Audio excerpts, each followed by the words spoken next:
News at 12 on Voice of the People 90.3 FM. I am Solomon Offem, and here are our top stories. Marketers fear fuel price hike as Pengassan strike begins over alleged Dangote mass sacking. Claims of religious genocide in Nigeria force and divisive federal government insist. NBA demands release of abducted lawyer Udoka. Court stops Pat Utomi from forming shadow government. Vice President Shettima heads to Germany after UNGA 80 outing. Outside Nigeria, Moldova's pro-EU party wins vote marred in claims of Russian interference. And in sports, Nasarawa United urges Katsina United 2-0 in NPFL. Those are our top stories. Details coming up shortly.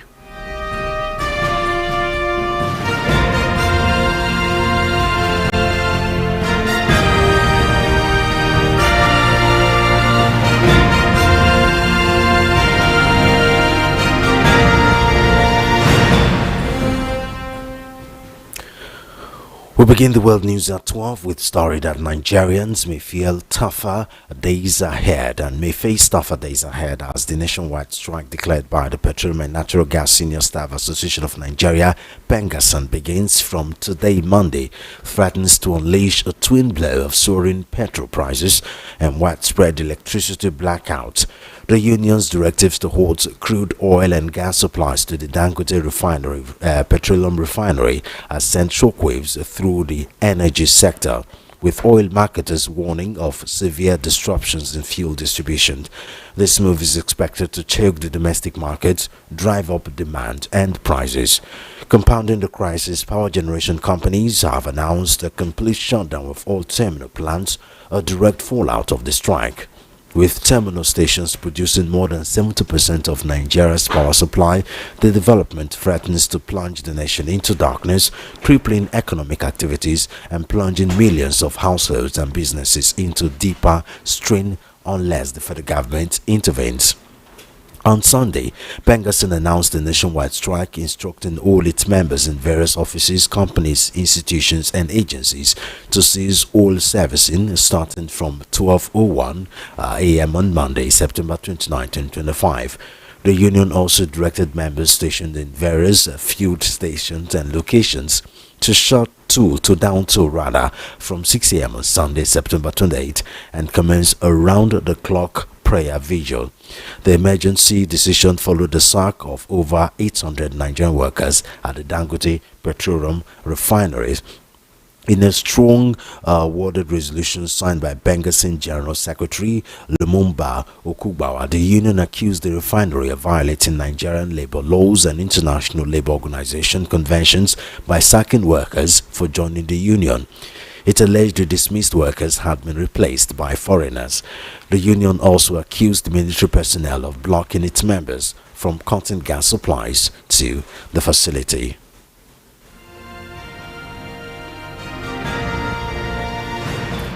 The federal government has dismissed claims that terrorists in Nigeria are carrying out a systemic genocide against Christians, describing the allegations as false, baseless, despicable, and divisive.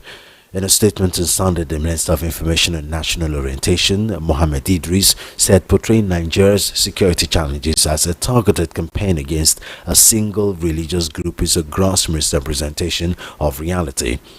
While Nigeria, like many countries, has faced security challenges, including acts of terrorism perpetrated by criminals, coaching the situation as a deliberate systemic attack on Christians is inaccurate and harmful, according to the statement. The statement also said the notion oversimplifies a complex, multifaceted security environment and plays into the hands of terrorists and criminals who seek to divide Nigerians along religious and ethnic lines. The minister noted that extremists have targeted Nigerians of all faiths, while also highlighting the progress made by the military in operations against terror groups. According to him, between May 2023 and February 2025, security forces killed 13,542 terrorists and criminals while rescuing nearly 10,000 hostages nationwide. He also recorded the capture of leaders of Ansaru, the Nigerian affiliate of the Al-Qaeda terrorist group. He further disclosed that courts have delivered more than 700 convictions against Boko Haram suspect. He rejected the genocide narrative, saying it misrepresents Nigeria's multi-religious reality and affirms that Christians face neither endangerment nor marginalization. To further support his point, the minister highlighted the global recognition of Nigeria's interfaith effort.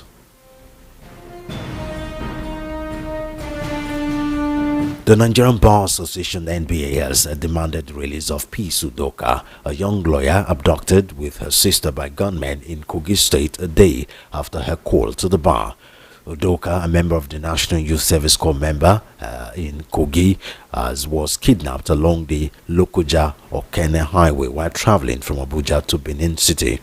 A day after the incident, NBA President Alpha Musigwe described the abduction as shocking and deeply concerning. In a statement via X, Osigwe called on security agencies to act immediately. The Lokoja-Okene axis in linking the federal capital to the southwest has become a hotspot for kidnappings. Meanwhile, security operatives have rescued 8 kidnapped passengers. The Kogi State Police Command confirmed this to journalists in Lokoja. According to the command spokesperson William Anya, 12 travelers were abducted along Okene-Auchi Road. He said the victims were traveling in a big Geo Toyota Hiace commuter bus that left Abuja to Benin City, the Edo State's capital, when the kidnappers waylaid them along Okene-Auchi and abducted all the 12 passengers of the bus.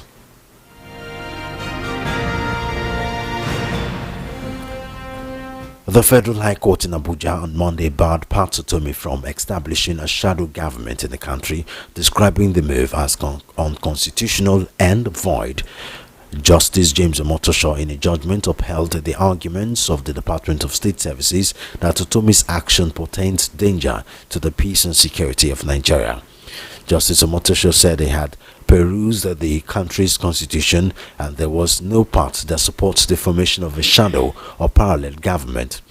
Citing Section 1, Subsection 1 and Subsection 2 of the 1999 Constitution, the judge said the Constitution is supreme and binding in all citizens irrespective of political divide. The judge also affirmed the jurisdictional power of the courts to entertain the matter. The court, in dealing with the novel issues of shadow government, had invited some eminent legal experts for their professional input. Justice Omotosho had on July 10 fixed today for the judgment in DSS suit against Utomi, a professor of political economy and management expert.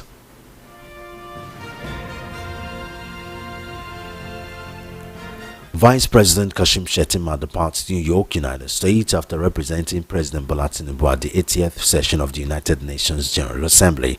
According to a statement by his media aide Stanley Nkwocha, the Vice President heads to Germany, where he is scheduled to hold strategic meetings with officials of Deutsche Bank to explore areas of intervention and partnership in Nigeria's developmental initiatives.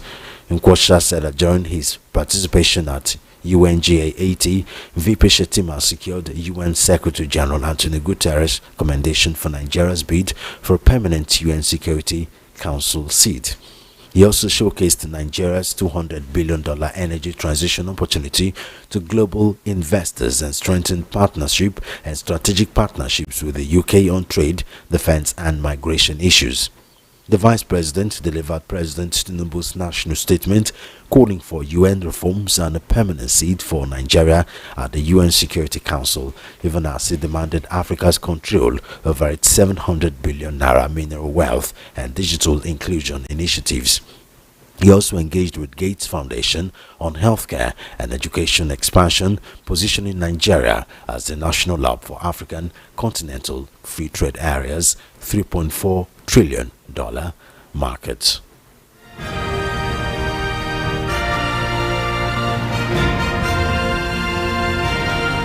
You're on to the World News at 12 on Voice of the People 90.3 FM. We'll go for a short break. When we come back, the news analysis will be up next.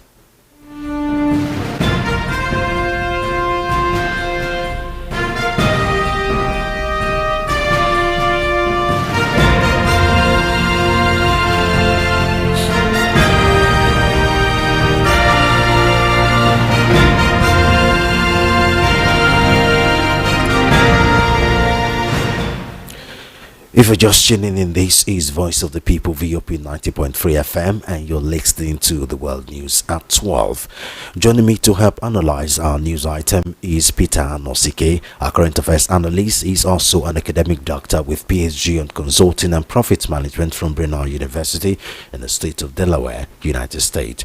Dr. Anosike is the author of the book Abuse of Power: How Democracy Turned into Tyranny of the Few. Dr. Anosike, thank you very much for joining us on the news at 12. Thank you for having me. So let's, obviously, the biggest story of the day, Dangote strike action. And of course, they are alleging that Pengassan rather on strike action. They are alleging that Dangote has been massacring for refusing to for joining rather Pengassan and Nupeng unions, and then because of that, and then they've been replaced by foreigners. The foreigner I'm hearing here is over 2,000 Chinese nationals to replace the Nigerians that were sacked by Dangote. That's according to Pengassan. That's the allegation. Of course, Dangote have come out to refuse it, but of course, this single act has the ripple effect is what we have started facing, and in the coming days, except this problem is resolved, is going to skyrocket into so many other things. Prices of fuel will go up. There'll be darkness if the information we get is anything to go by, because power managers are also threatening to down tools. What do you think about this?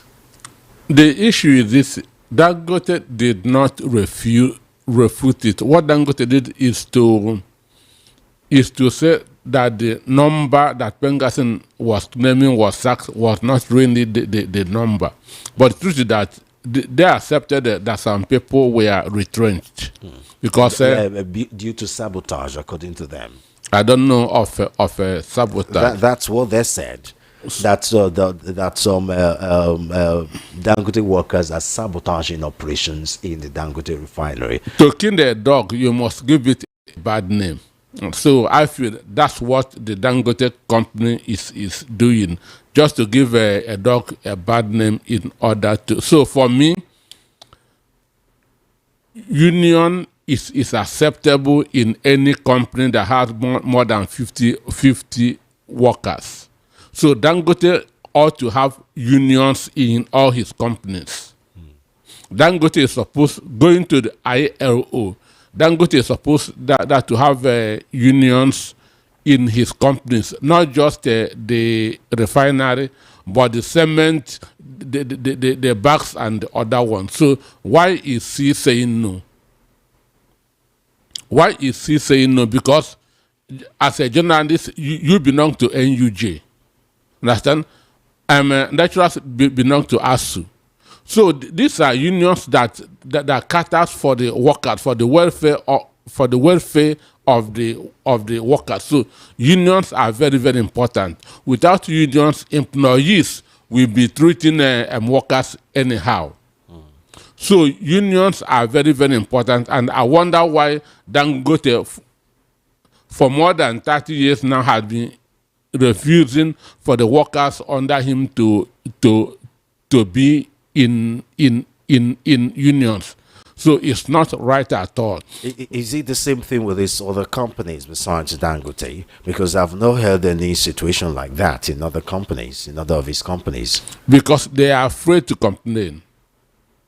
They are afraid to complain because they feel that if they complain, they will be sacked. So Dangote does not tolerate unions in his companies, which is very, very wrong. So for me, in this particular situation, even though most people don't understand what is happening, or they're just talking out of emotion, in this particular situation, Dangote is wrong. Now, there are, not directly from Dangote, but there are people that are saying that Dangote is doing it not really because he wants to stifle unionism in Dangote refinery, but because Pengassan and Nupeng are being used by oil cabals to sabotage him. Excuse me. I mean, because we all know that there is an ongoing war going on between Dangote and the old guards in the oil and gas industry that some people have called cabals, and we know how that has happened for months while he was trying to set up the Dangote refinery. Excuse me, if you want to have a successful strike, there are two unions that you must use. That is NUPENG and the National Union of Road Transport Workers. So these are very, very vital. These are very, very key. Dangote refinery started refining not up to a year ago. Dangote refinery started refining not up to a year ago. So and we know the war that happened while he was planning his refining company. So the issue is this: saying that Pengassan and Nupeng are being used is not true, because right from time while there's no company, there's no worker in Dangote, any of his companies that's into union, because he doesn't allow it. Understand? They picket every other company in the world, in the country that refused to unionize, except Dangote. Why? Why? I mean, the reason why some people are skeptic about this is the situation. I mean, Dangote, Nupeng, a lot of these unions came out to oppose him when he announced the fact that he wants to release over 4,000 CNG trucks. That was when Dangote, Nupeng, and a lot of this union came out. I mean, if they had come out to claim earlier on that about the unionism allegation, it should have been a different thing. The issue is unions. But there was a situation with these unions before this allegation of unionism came into play. Every tanker driver, there's an association in NLC called the PTDA, Petrol Tankers Drivers Association. They are part of Nupeng. Understand me? They are part of Nupeng, but Dangote said that his drivers shouldn't be in union. They shouldn't be part of Nupeng. That's the problem. So those 4,000 CNG bus, understand?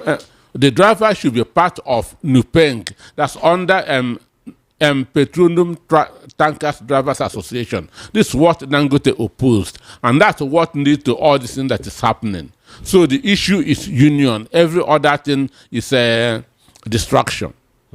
But the implication of this is quite dire. I mean, coming to the office this morning, I've already started seeing the effect. When of two NFM fights, is the grass that suffer.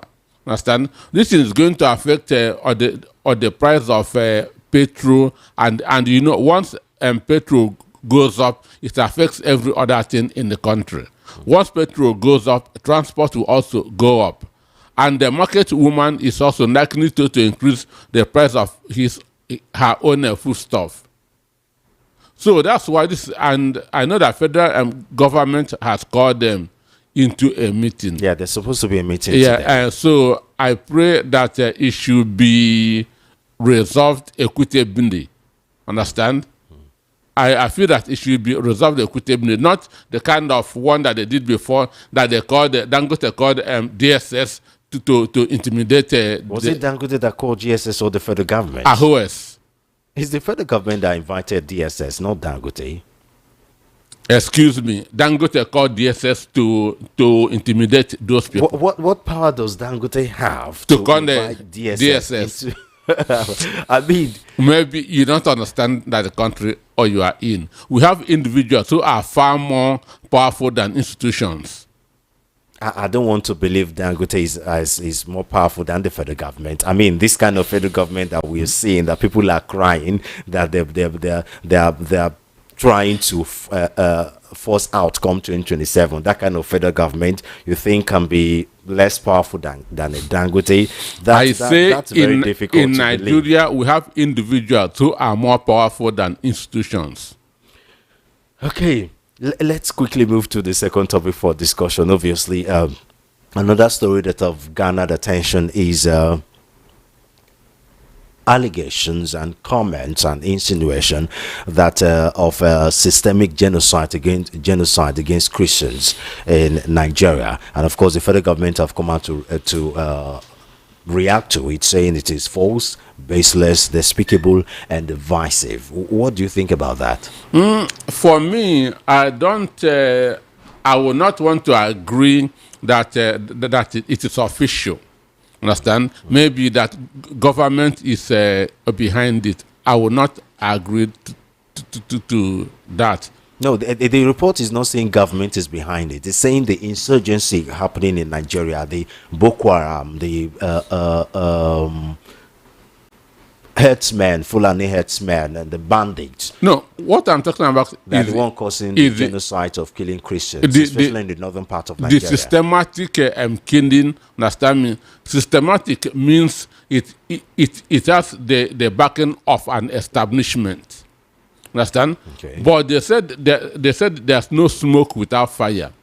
When you have Nigeria is a secular state, and you have Muslim as president and vice president, you have triggered suspicion. You have triggered suspicion because this is not what has been happening before. It is just now that we are having a president being a Muslim and a vice president being a Muslim in a secular state. Well, the insurgency in Nigeria has been long before we have a Muslim, federal government. I understand that. But I'm telling you that the 2023 presidential election heightened it, because with that, Christians will now feel that they are not protected in this country. They'll feel marginalized. Sure. So, and with that, a lot of narratives can come up. And if you look, more churches have been burnt in the last 2 years than mosque. But mosques too have been affected. I say more churches have been burnt.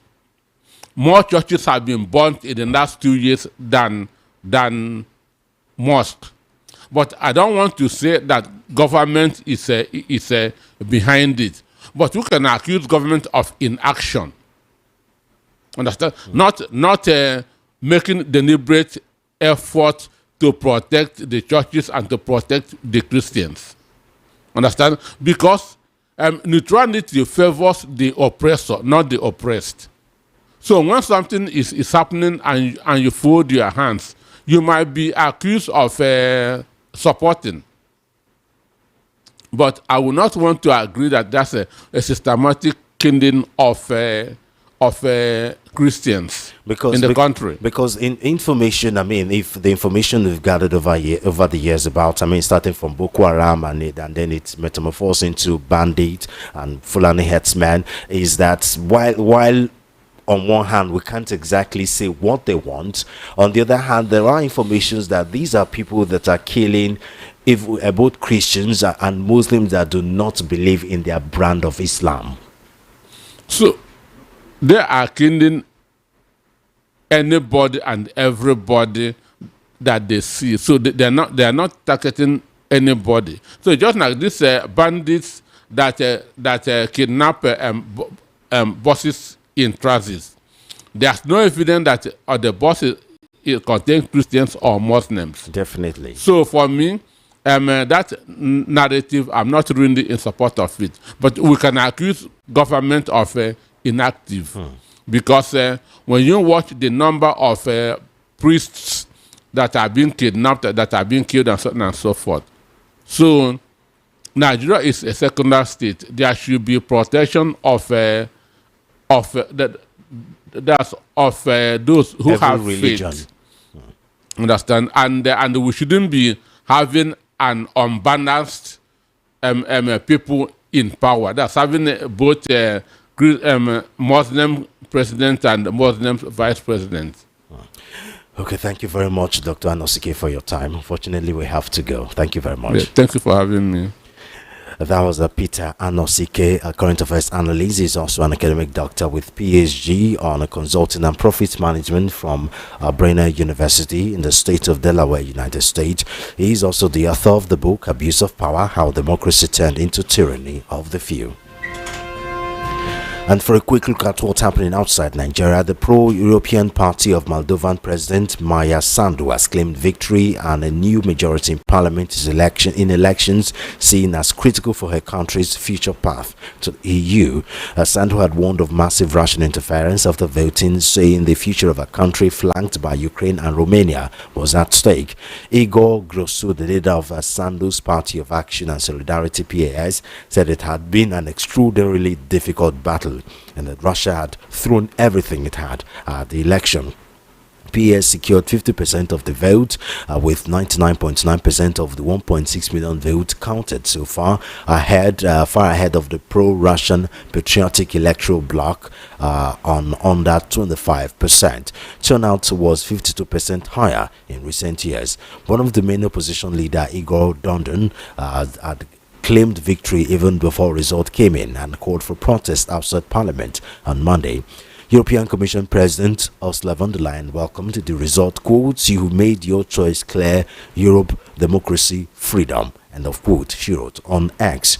Polish Prime Minister Donald Tusk praised Sandu, saying she had saved democracy and stopped Russia in its attempts to take control of the whole region. A good lesson for us all. Recent Moldovan vote has been far closer, but soon after polls closed, it became clear that Sandu's party was on course for another majority in the 101-seat parliament. And in sports news, Nasarawa United Football Club defeated Katsina United 2-0 in their match day 6 fixture of the 2025-2026 Nigerian Professional Football League (NPFL). The match day 6 fixture was played at the Lafia Township Stadium, the home ground of the Nasarawa State Club side. Nasarawa United's Anas Yusuf and Abubakar Abdullahi scored decisive goals, securing 3 points for the home team. Yusuf's goal in the 45th minute set the tone, while Abdullahi's strike in the 73rd minute sealed the victory for the Solid Miners. The Solid Miners now top the table with 13 points with the victory, while Nasarawa United are now fourth on the table with 9 points. And just before we go here again, our top stories. Marketers fear fuel price hike as Pengassan strike begins over alleged Dangote massacre. Claims of religious genocide in Nigeria, false and divisive, federal government insists. NBA demands release of abducted lawyer Udoka. Court storms Patotomi from forming shadow government. VP Shetima heads to Germany after United Nations General Assembly 80 outing. Outside Nigeria, Moldova's pro-EU party wins vote mired in claims of Russian interference. And in sports, Nasarawa United edged Katsina United 2-0 in NPFL. And that's the World News at 12. I am Solomon Hoffem. Good afternoon and thank you for listening.